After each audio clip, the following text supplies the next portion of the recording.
Kembangkan 4 sudu gelatin, 3.4 liter air dan 3 sudu makan gula. Madu 3 sudu. Lepas tu kacau diorang. Kasih panas sikit lah supaya boleh larut. Gelatin yang dah kembang tu tuang. Kalau tak dapat tuang, cedok macam saya buat ni.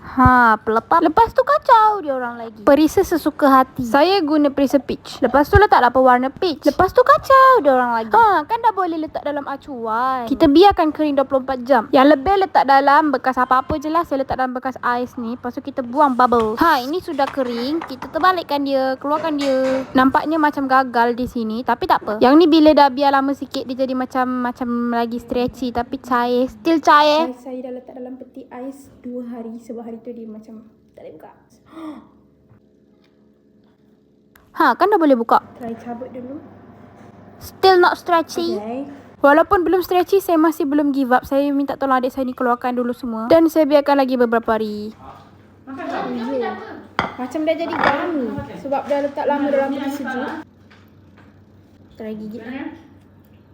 Finally dia stretchy. Macam gummy. Jadi gummy.